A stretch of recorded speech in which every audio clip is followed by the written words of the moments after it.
दोस्तों, क्या आपने कभी सोचा है कि ब्रह्मांड जो बाहर से शांत दिखता है, स्थिर दिखता है, उसके भीतर हर पल कुछ रहस्यमय घट रहा है। आपकी हर सोच, आपकी हर इच्छा, हर कदम उस अदृश्य जाल का हिस्सा है जिसे ब्रह्मांड ने आपके लिए बुना है। सोचिए, अगर सितारे आपकी किस्मत लिख रहे हो, ग्रह आपके फैसलों को प्रभावित कर रहे हो और समय खुद आपके जीवन की कहानी को आकार दे रहा हो, तो दोस्तों, decode your destiny, secrets of the universe आपको उन अनदेखी ताकतों की दुनिया में ले जाएगी जो हर पल आपकी जिंदगी बदलने की कोशिश कर रही है। क्या आप तैयार हैं इस गुप्त यात्रा पर जाने के लिए, जहां आपके सवालों के जवाब छुपे हैं और आपकी किस्मत का राज उजागर होने वाला है। सो हेलो दोस्तों, आप सभी का हमारे चैनल बी इंस्पायर में एक बार फिर से स्वागत है।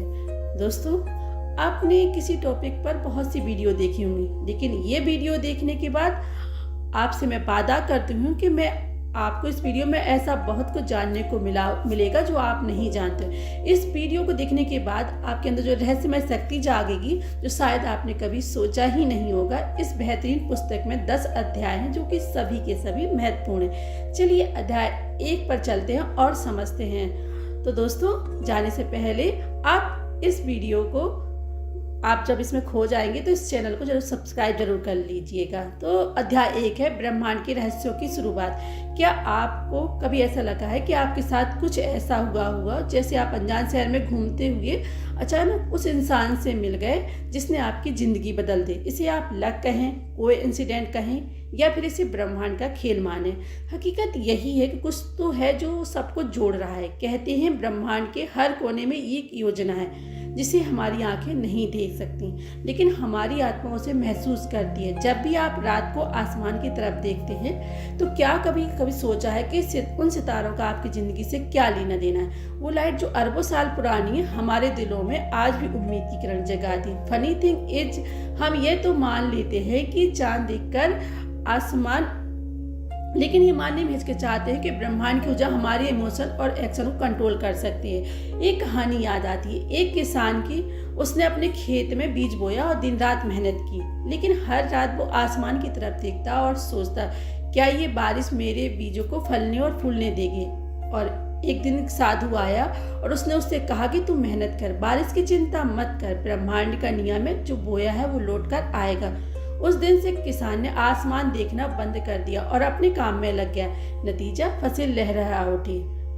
तो जब आप ब्रह्मांड पर ट्रस्ट करते हैं तो चीजें मैजिकली आपकी तरफ खींचने लगती है। ब्रह्मांड की रहस्य जगह कहाँ बनी? अब थोड़ा मजेदार हो जाए। इमेजिन करो, ब्रह्मांड एक बड़ा व्हाट्सएप ग्रुप है, हम सब उसमें ऐड है। किसी ने प्रयास नाम का मैसेज भेजा तो आपको सफलता का रिप्लाई मिला, पर किसी ने शिकायत भेजी तो उसे अवसर खो गया का जवाब आ गया। ब्रह्मांड हमेशा आपको वही देता है जो आप इसे देते हो। तो अगली बार जब कोई सपना पूरा नहीं हो रहा हो तो बस से खुद से ये सवाल करो कि क्या मैंने ब्रह्मांड को सही मैसेज भेजा? लाइक एक कन्वर्सेशन की तरह है। अगर आप नेगेटिविटी भेजोगे तो रिटर्न गिफ्ट में नेगेटिविटी ही आएगी, लेकिन अगर आपने होप, लव और एक्शन भेजा है तो ब्रह्मांड आपको वही लौटाएगा। इसीलिए डियर रीडर, ब्रह्मांड की रहस्यों को समझने की शुरुआत खुद से समझने से होती है। और जब आप अपने अंदर झांक कर देखते हो तब आपको एहसास होता है कि ब्रह्मांड से बाहर नहीं बल्कि आपके अंदर भी है। You are the universe experience itself. अध्याय 2, आत्मज्ञान का महत्व। जब आप आईने में खुद को देखते हैं तो क्या वाकई में आप अपनी सच्ची तस्वीर देख पाते हैं, या वो सिर्फ एक चेहरा है जो समाज के नकाबों के पीछे छिपा हुआ है? आत्मज्ञान का मतलब सिर्फ ये समझना नहीं है कि आप कौन है, बल्कि ये जानना है कि आप क्यों हैं। खुद को जानना है ब्रह्मांड को जानने के बराबर है, क्योंकि जो बाहर है वही अंदर है। एक दिन की बात है, एक युवा अपने गुरु के पास गया और बोला, मुझे समझ नहीं आता कि मैं कौन हूँ। कभी लगता हूँ कि मैं बहुत बड़ा बन सकता हूँ, तो कभी लगता है कि मैं कुछ भी नहीं हूँ। गुरु ने मुस्कुराते हुए कहा, तू एक गिलास पानी ला। युवक पानी लेकर आया। गुरु ने उसमें एक चुटकी नमक डालकर पूछा, क्या पानी में नमक है? युवक ने कहा, हाँ, मैंने देखा है। गुरु ने कहा। युवक ने जवाब दिया, पानी में घुल गया। गुरु ने समझाया, ऐसे ही आत्मा भी हमारे भीतर ही होती है। हम उसे देख नहीं सकते लेकिन उसे महसूस कर सकते हैं। आत्मज्ञान का मतलब है इस अदृश्य नमक को पहचानना। कहते हैं जो खुद को जीत लेता है वही असली योद्धा है। आत्मज्ञान का महत्व इसीलिए है क्योंकि जब तक आप अपने अंदर के सवालों का जवाब नहीं ढूंढते तब तक बाहरी दुनिया के सवाल आपको उलझा कर रखेंगे। एक बार की बात है, एक लड़का जंगल में खो गया। उसने हर रास्ता चुना लेकिन सही जगह नहीं पहुंच पाया। फिर उसने रुककर सोचा, कहीं ऐसा तो नहीं कि मैं खुद अपनी राह गलत चुन रहा हूँ। और यकीन मानिए, जैसे ही उसने अपने कदमों की दिशा समझी वो अपनी मंजिल तक पहुंच गया। Self awareness is like flash light in dark room. जब आप अपने अंदर की गहराइयों को समझने लगते हैं तो हर बाहर की चुनौती छोटी लगने लगती। एक शायरी याद आती है, खुद को समझ लो तो जहां अपना है, रास्ता चाहे मुश्किल हो सफर आसान है। आत्मा की गहराई में झांक लो जरा, वहीं छुपा तुम्हारा हर अरमान है। तो दोस्तों, हर चीज की एक्सपर्ट एडवाइस ढूंढते हैं, करियर, रिलेशनशिप, फिटनेस, लेकिन कभी खुद से पूछा है कि असल में हमें चाहिए क्या है। आत्मज्ञान का यही मतलब है कि अपने सवालों को खुद में ढूंढना। यह काम बाहर किसी किताब या इंटरनेट पर नहीं मिलेगा, इसे खुद के अंदर ही खोजना होगा। थोड़ा मजेदार सोचे तो आत्मज्ञान एक गूगल सर्च की तरह। जब तक आप सही सवाल नहीं पूछते तो तब तक सही जवाब नहीं मिलता। और हम दूसरों से पूछते रहते हैं कि मेरा पर्पज क्या है, जबकि ये सवाल होना चाहिए कि मैं अपने पर्पज के लिए तैयार हूँ या नहीं। जब आप खुद को पहचान लेते हैं तब आपको ये खुद समझ आता है कि दुनिया का हर सपना, हर चुनौती और हर खुशी आपकी अपनी बनाई हुई है। खुद को जानो, तभी ब्रह्मांड तुम्हारे साथ कदम से कदम मिलाएगा। अध्याय 3 है इस बुक का, ब्रह्मांड शक्तियों को समझना। क्या आपने कभी सोचा है कि तारे, ग्रह और आकाशगंगा आपके जीवन से जुड़ी हो सकती हैं? जैसे पृथ्वी सूरज की परिक्रमा करती है वैसे ही हमारी जिंदगी भी, जैसे पृथ्वी सूरज की परिक्रमा करती है वैसे हमारी जिंदगी भी एक ऊर्जा के केंद्र के चारों ओर घूमती है। ये ऊर्जा ब्रह्मांडी शक्तियों के देन है। ये शक्तियां हर समय हमारे जीवन को प्रभावित करती हैं, हमारे विचारों, हमारी भावनाओं और हमारी किस्मत के जरिए। एक समय की बात है कि एक साधु ने अपने शिष्य से कहा, तुम्हारा भाग्य तुम्हारे हाथों में। शिष्य ने मासूमियत से पूछा, गुरुजी, अगर सब कुछ मेरे हाथ में है तो फिर ब्रह्मांड क्या करता है? गुरु ने मुस्कुराते हुए कहा, ब्रह्मांड तुम्हारे विचारों और कर्मों के अनुसार रास्ते तैयार करता है। The universe is like a mirror, it reflect. अगर आप अपने भीतर डर और नकारात्मकता रखते हैं तो वही अनुभव होता है, लेकिन अगर वह आशा और साहस और विश्वास का बीज बोते हैं तो ब्रह्मांड उस दिशा में बढ़ने के लिए आपकी मदद करता है। एक वैज्ञानिक दृष्टिकोण से भी देखें तो हमारे विचारों में ऊर्जा होती है। क्वांटम फिजिक्स ये बताती है कि हर चीज, चाहे वह कोई वस्तु हो या भावना हो, एक विशेष प्रकार की ऊर्जा है। जब हम सकारात्मक सोचते हैं तो ब्रह्मांड की ऊर्जा हमारे तरफ आकर्षित होती है। एक छोटी कहानी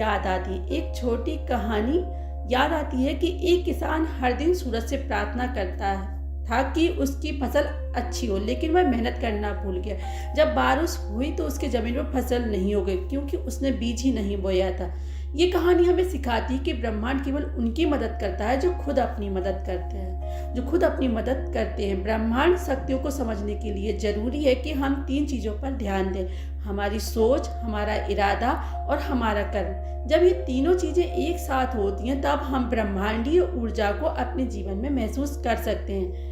तो दोस्तों, एक शायरी से आप समझ सकते हैं, तारों की चमक भी उनकी महक है, आकाश की ऊंचाई भी उनकी कदर है। जो समझ ले ब्रह्मांड की गहराई को, उसे हर राह पर मदद की खबर है। अक्सर लोग सोचते हैं कि ब्रह्मांडी शक्तियां सिर्फ ज्योतिष या आध्यात्म से जुड़ी हैं, लेकिन यह हमारी दिन प्रतिदिन की जिंदगी में भी काम करती है। जैसे जब आप किसी काम में पूरे दिल से लगते हैं तो आपको सही मौके, सही लोग और सही संसाधन मिल जाते हैं। इसे लॉ ऑफ अट्रैक्शन कहते हैं। थोड़ी मजेदार बात करें तो ब्रह्मांडीय शक्तियाँ वाईफाई की तरह है। आप उन्हें देख नहीं सकते लेकिन वे हर जगह मौजूद हैं, और जब आपका डिवाइस यानी आपका मन सही तरीके से कनेक्ट होता है तो आपको सही सिग्नल मिलने लगते हैं। एक और कहानी, एक महिला रोज भगवान से कहती थी, मुझे मेरी मंजिल दिखा दो, लेकिन हर दिन वह एक ही रास्ते पर चलती थी, बिना कुछ नया करने की कोशिश किए बिना। एक दिन एक बूढ़ा आदमी उसे मिला और बोला, मंजिल वहां नहीं मिलेगा, आपको नए रास्तों पर कदम रखना होगा। उस दिन महिला ने महसूस किया कि ब्रह्मांड हमें रास्ते दिखाता है, लेकिन चलना हमें खुद पड़ना पड़ता है। ब्रह्मांड के साथ तालमेल बिठाने का मतलब है अपने आप को उसकी ऊर्जा के साथ जोड़ना। जब आप अपनी सोच को ऊंचा करते हैं और अपने इरादों को साफ रखते हैं और कर्म को पूरी निष्ठा से करते हैं, तब ब्रह्मांड आपके लिए चमत्कार रचता है। तो अगली बार जब आप सितारों को देखें तो उन्हें केवल रोशनी के छोटे बिंदु ना समझें, उन्हें ब्रह्मांडी शक्तियों के संदेश वाहक माने, जो आपको याद दिला रहे हैं तुम्हारे भीतर भी वही ऊर्जा है जो इन तारों को जलाए रखती है।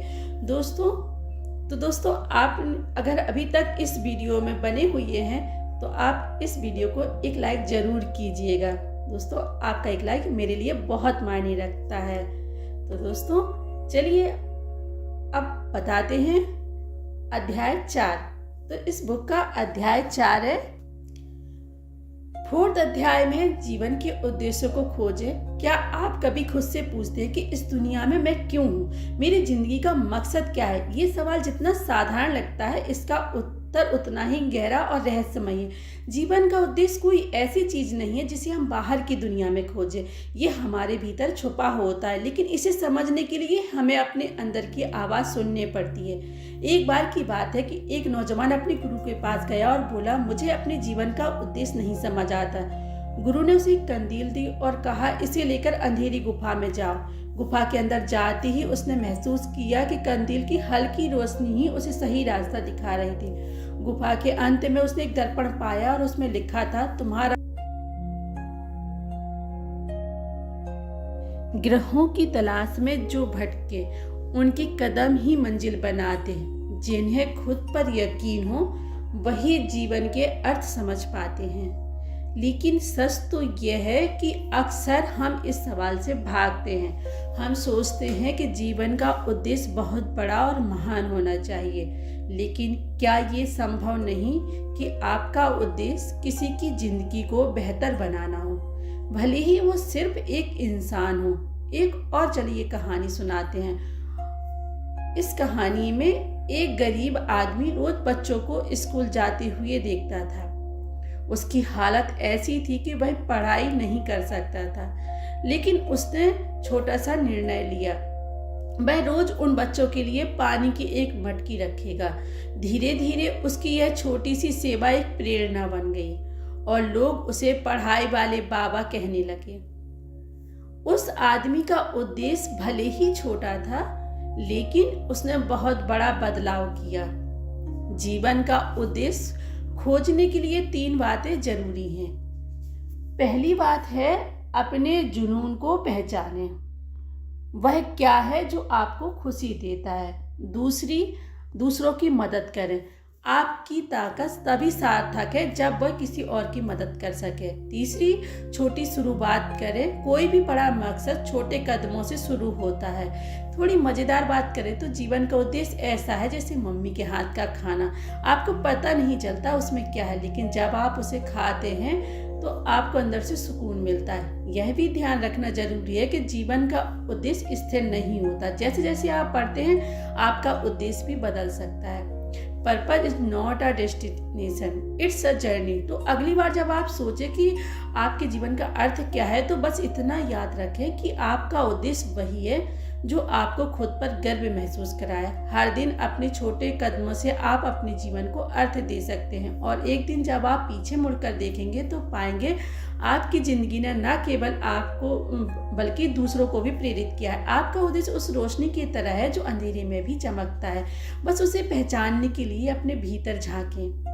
अध्याय 5 इस बुक का कि ध्यान और मनन का प्रभाव। क्या आपने कभी सोचा है कि शांति और स्थिरता की तलाश में लोग पहाड़ों की ओर क्यों भागते हैं? क्यों संत महात्मा हर रोज घंटों ध्यान और मनन में बिताते हैं? यह कोई रहस्यमय प्रक्रिया नहीं, बल्कि यह आत्मा और ब्रह्मांड के बीच संवाद का तरीका है। ध्यान और मनन हमारे मन और विचारों को उसी तरह साफ करते हैं जैसे सुबह की ताजी हवा हमारे फेफड़ों को। एक साधु से किसी ने पूछा कि ध्यान में क्या खास है। साधु ने मुस्कुराते हुए कहा कि आपको बदलने के लिए तैयार कर देता है। यह सुनकर व्यक्ति हैरान हुआ। साधु ने एक कटोरी गंदे पानी में पत्थर डालकर कहा, देखो पानी गंदा है, लेकिन पत्थर डालने से यह और गंदा नहीं हुआ। बस पानी को स्थिर रहने दो, गंदगी नीचे बैठ जाएगी और पानी साफ हो जाएगा। ध्यान का प्रभाव ऐसा ही होता है। जब आप अपने विचारों को स्थिर करते हैं तो मन में जमा गंदगी यानी नकारात्मकता नीचे बैठ जाती है और आपकी सोच स्पष्ट हो जाती है। ध्यान का सबसे बड़ा फायदा यह है कि आपको वर्तमान में लाता है। हम अक्सर ये या तो अतीत की चिंता में रहते हैं या भविष्य के दौर में, लेकिन ध्यान आपको हियर एंड नाउ में जीने का एहसास कराता है। जैसे जैसे आप ध्यान में गहराई तक जाते हैं तब आप महसूस करते हैं कि आपका अस्तित्व केवल शरीर तक सीमित नहीं है, आप ब्रह्मांडीय ऊर्जा का हिस्सा हैं।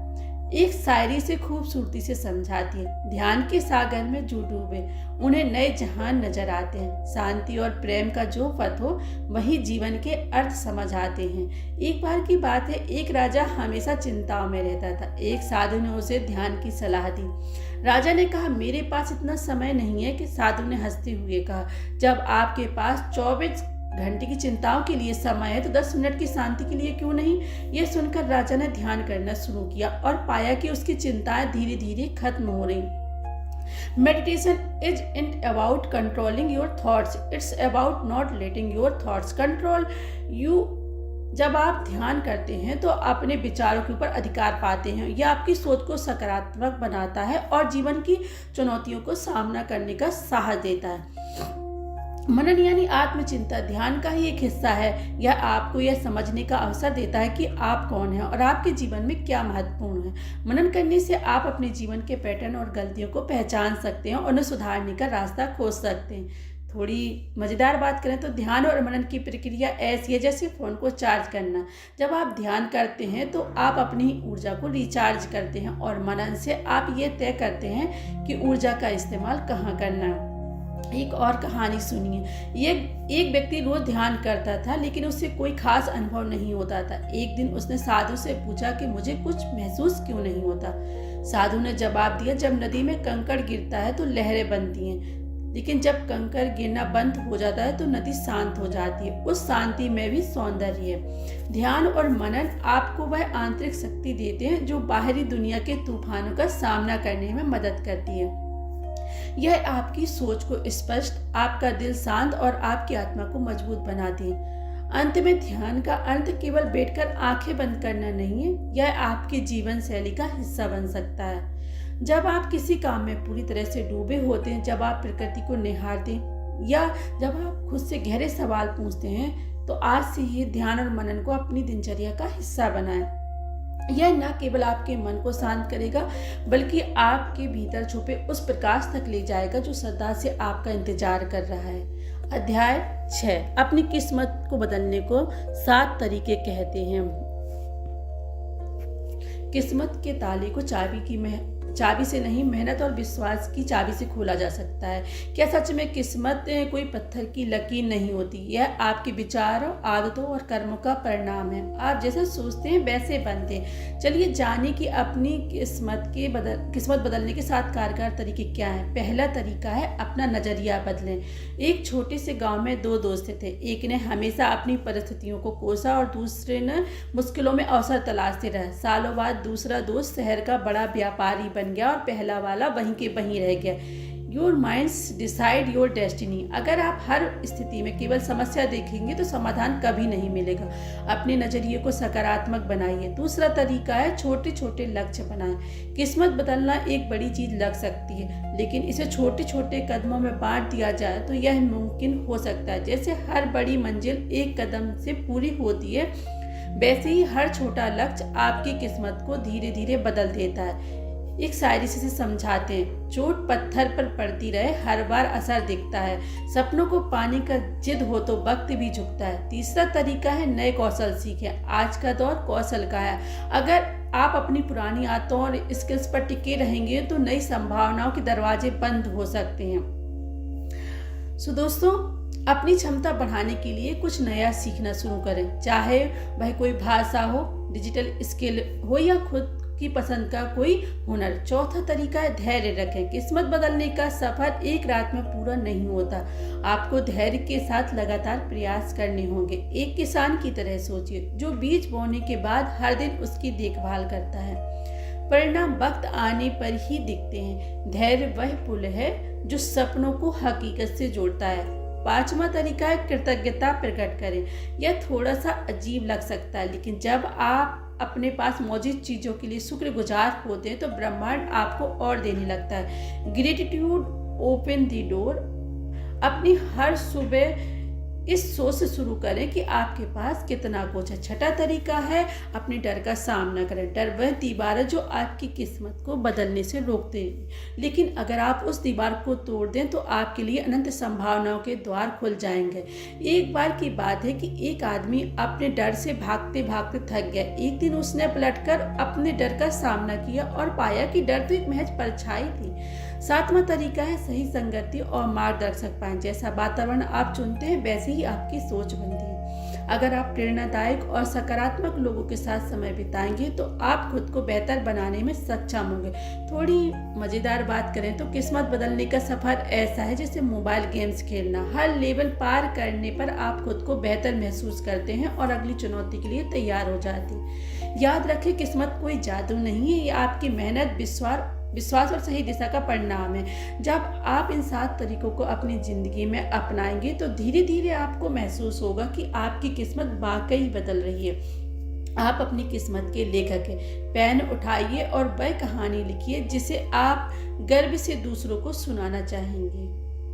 अध्याय 7 है आंतरिक शक्ति का जागरण। हम सभी के भीतर एक अदृश्य शक्ति छिपी होती है जो बाहरी दुनिया की चुनौतियों और संघर्षों से कहीं ज़्यादा मजबूत है। यह शक्ति ना तो कोई भौतिक शक्ति है, ना ही कोई बाहरी संसाधन। यह हमारी आंतरिक शक्ति है, वह ऊर्जा जो हमें हर मुश्किल से पार करने के लिए तैयार करती है। तो सवाल यह है, हम अपनी आंतरिक शक्ति को कैसे जागृत कर सकते हैं? आइए इस रहस्यमय शक्ति को समझने के लिए एक छोटी सी कहानी सुनते हैं। एक जंगल में एक छोटे से मुर्गी ने अपने आप से कहा, मैं एक दिन आसमान में उड़ने वाला हूँ। बाकी सारे जानवर हंसे और बोले, तू क्या उड़ने के बारे में सोच रहा? तू तो बस एक मुर्गा है। मुर्गा चुप रहा और अपनी दिनचर्या में लगा रहा। लेकिन एक दिन उसने अपनी आंतरिक शक्ति को महसूस किया। उसने अपनी हिम्मत से उड़ान भरी और दुनिया को दिखा दिया कि अगर इरादा मजबूत हो तो किसी भी सीमा को पार किया जा सकता है। शक्ति अक्सर अनजानी रहती है। इसे जागृत करने के लिए हमें सबसे पहले खुद को समझने की जरूरत होती है। क्या आप जानते हैं कि हमारे शरीर में हर सेल एक छोटी सी पावर हाउस की तरह काम करता है? बिल्कुल, हमारा शरीर हर क्षण ऊर्जा उत्पादन करता है और वही ऊर्जा हमारी आंतरिक शक्ति है जो हमारे विचारों, भावनाओं, क्रियाओं के रूप में बाहर आती है। जब हम खुद से सही तरीके से जुड़ते हैं तो यह शक्ति हमें बाहरी दुनिया से हर समस्या से निपटने के लिए तैयार करती है। आंतरिक शक्ति को जागृत करने का पहला तरीका है स्वयं से संपर्क बना। जब हम खुद से जुड़ते हैं तो हम अपने भीतर की ताकत को पहचान पाते हैं। ध्यान और मनन जैसे अभ्यास हमारी आंतरिक शक्ति को निखारने में मदद करती है। यही वह समय है जब हमारी सोच स्पष्ट हो जाती है और हम अपने असली उद्देश्य को समझ पाते हैं। एक छोटी सी शायरी इस विचार को और बेहतर तरीके से समझाती है कि मन की गहराई में छुपा है कुछ अजब सा। जब तक न जागे आंतरिक शक्ति तब तक नहीं मिलता राज अपना। दूसरी अपनी सीमाओं को पहचानने और उन्हें तोड़ने की आवश्यकता होती है। अक्सर हम सोचते हैं कि हम यह नहीं कर सकते, ये वो नहीं कर सकते, लेकिन क्या आपने सोचा है कि आपके भीतर भी वही शक्ति है जो आपको किसी भी दीवार को तोड़ने की क्षमता देती है? जैसे एक बीज अपनी मिट्टी को तोड़कर पेड़ बन जाता है, वैसे ही हमें अपनी सीमाओं को तोड़कर अपनी पूरी क्षमताओं को पहचानने की जरूरत है। एक और महत्वपूर्ण बात, आंतरिक शक्ति के जागरण का मतलब है स्वयं को स्वीकारना। जब आप खुद को बिना किसी शर्त के स्वीकार करते हैं तो आप अपने सबसे बड़े साथी बन जाते हैं। अपने दोषों और कमजोरियों को भी स्वीकार कीजिए, क्योंकि इन्हीं से सीखने का अवसर मिलता है। ध्यान और आत्मचिंतन के दौरान जब हम खुद को जानने की कोशिश करते हैं तो हमें ये एहसास होता है कि हमारे भीतर वो सभी गुण हैं जिनकी हमें तलाश थी।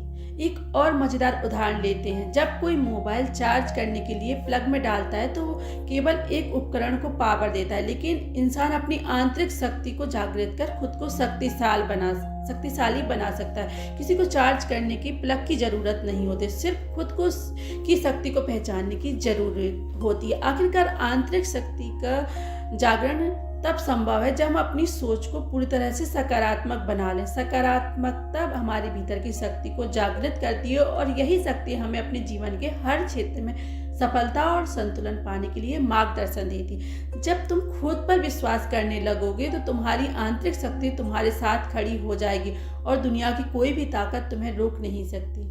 तो आज से ही अपनी आंतरिक शक्ति को जागृत करने की दिशा में पहला कदम उठाएं। यह शक्ति केवल आपके भीतर है, आपको उसे पहचानने और अपनाने की जरूरत है। अध्याय 8 है ब्रह्मांड के साथ समन्वय में रहना।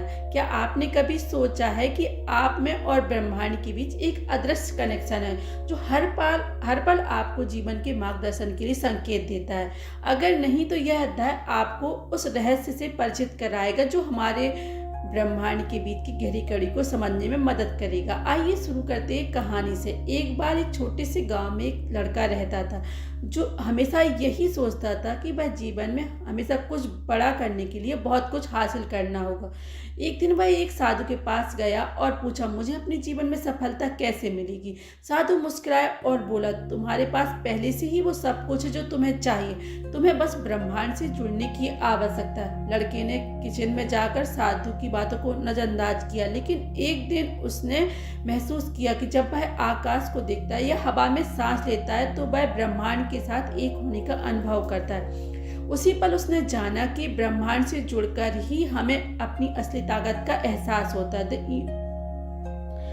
दोस्तों, ये लाइनें हमें समझाती हैं कि जब हम ब्रह्मांड के साथ समन्वय में रहते हैं तो हम उस ऊर्जा और शक्ति को महसूस करते हैं जो हमारे विचारों, भावना और कृत्यों में समाहित होती है। यह समन्वय हमारी आंतरिक दुनिया को भी संरेखित कर देता है और बाहरी दुनिया में हमारे अनुभवों को बदल देता है। अब सवाल यह है कि ब्रह्मांड के साथ समन्वय में रहने का मतलब क्या है? इसका मतलब यह है कि हमें अपने विचार, कार्य और उद्देश्य को ब्रह्मांड के बड़े उद्देश्य के साथ जोड़ना।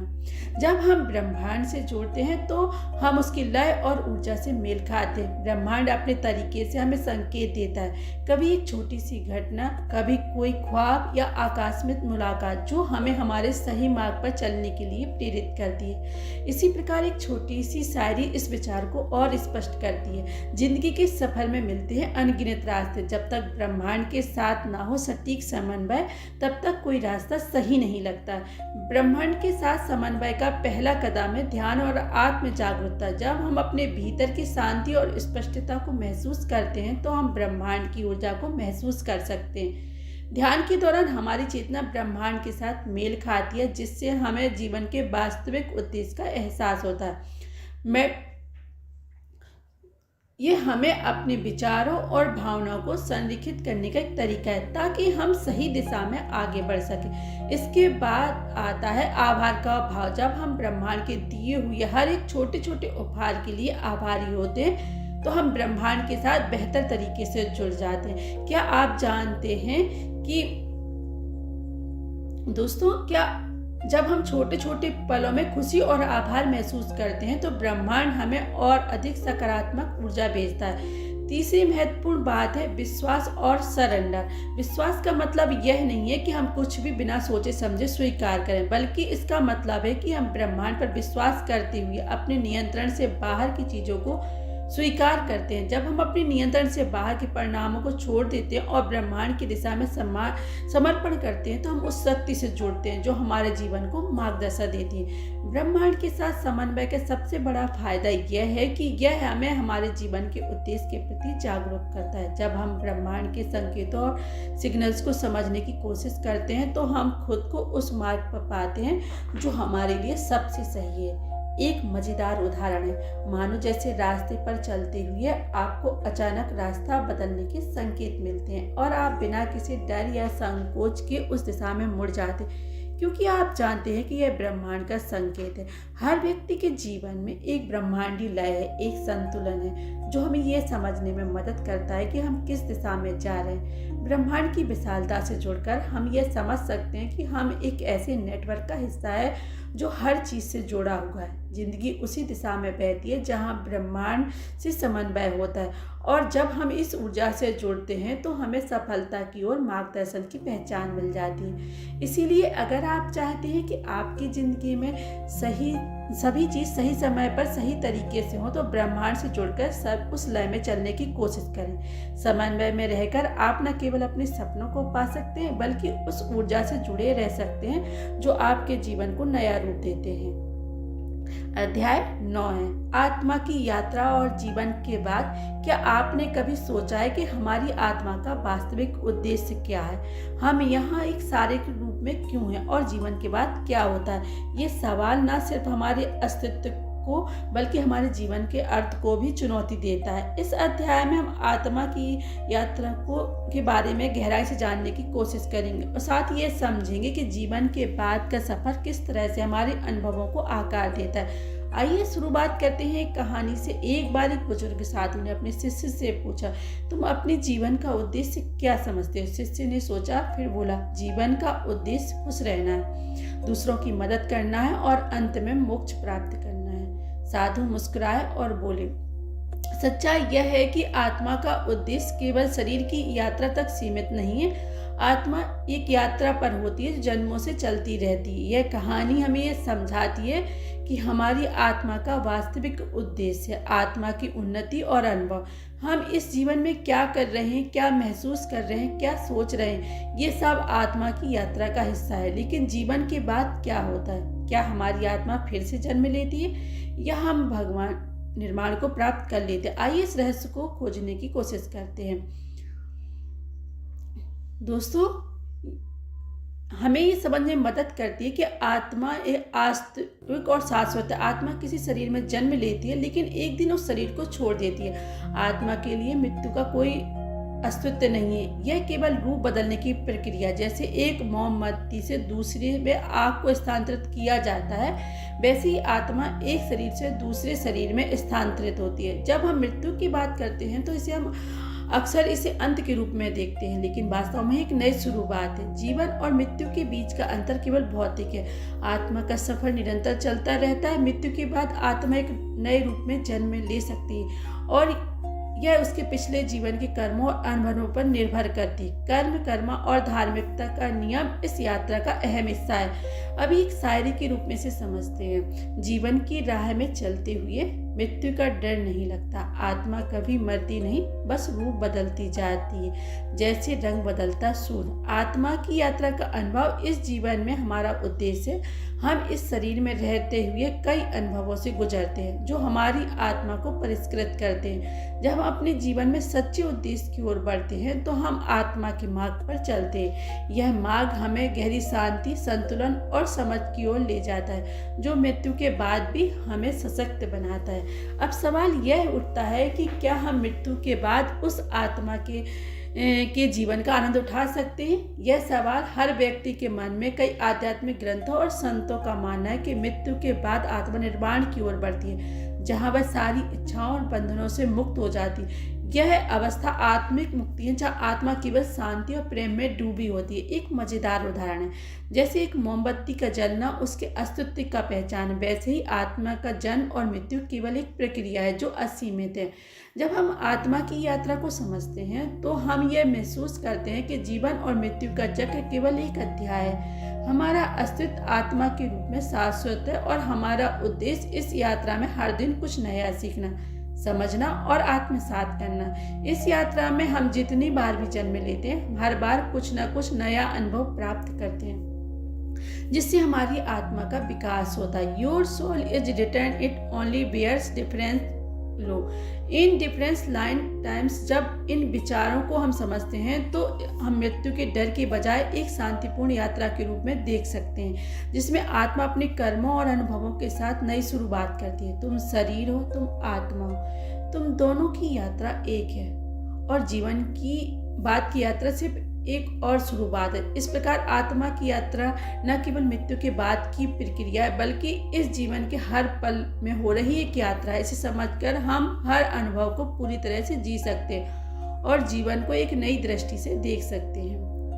अध्याय 10, ब्रह्मांडी समृद्धि की प्राप्ति। क्या आपने कभी सोचा है कि समृद्धि केवल पैसों की भौतिक संपत्ति ही में निहित नहीं, बल्कि यह एक ब्रह्मांडी ऊर्जा का हिस्सा है। जब हम ब्रह्मांडी समृद्धि की बात करते हैं तो हम केवल आर्थिक स्थिति के बारे में नहीं बात कर रहे होते, बल्कि उस ऊर्जा और शक्ति के बारे में बात कर रहे होते जो हमें जीवन में सफलता, खुशी और शांति दिलाती है। यह एक ऐसी समृद्धि है जो हमारे अंदर और बाहर दोनों जगहों मौजूद होती है, और इसे प्राप्त करने के लिए हमें अपने दृष्टिकोण और विचारों को बदलने की आवश्यकता होती है।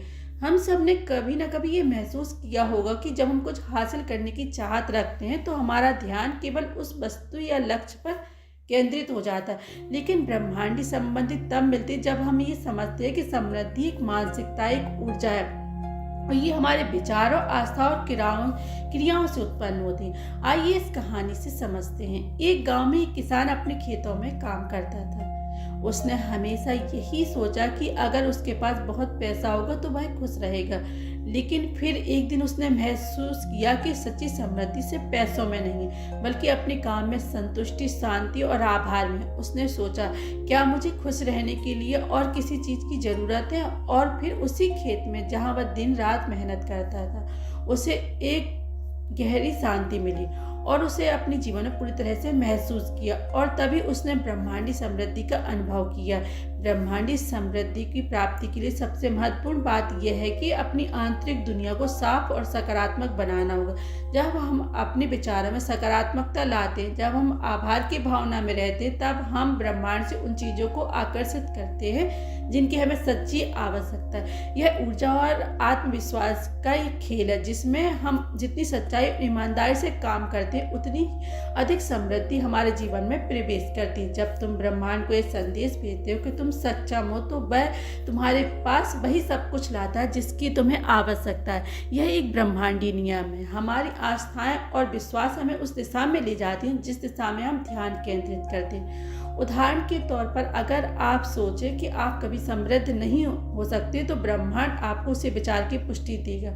लेकिन यदि आप विश्वास करते हैं कि आप समृद्धि के योग्य हैं, तो ब्रह्मांड आपको अवसर और रास्ते दिखाएगा। समृद्धि केवल पैसा और संपत्ति तक सीमित नहीं है, यह आपके जीवन के हर पहलू में मौजूद हो सकती है। यह प्यार, स्वास्थ्य, संबंध और मानसिक शांति में भी हो सकती है। जब हम इन सभी पहलुओं को संतुलित तरीके से अपनाते हैं, तब हम असली समृद्धि का अनुभव करते हैं। अब कुछ प्रेरणादायक पंक्तियां। समृद्धि का रास्ता तब खुलता है जब हम अपने भीतर से उसे महसूस करना शुरू करते हैं। यह वही ऊर्जा है जो हमें सभी क्षेत्रों में समृद्ध बना देती है। जब तुम समृद्धि की खोज में हो, तो ये मत सोचो कि तुम्हारे पास कुछ नहीं है, बल्कि ये सोचो कि तुम जो भी हो वही समृद्धि का स्रोत है। हमारे जीवन में ब्रह्मांडी समृद्धि लाने के लिए हमें अपने विश्वास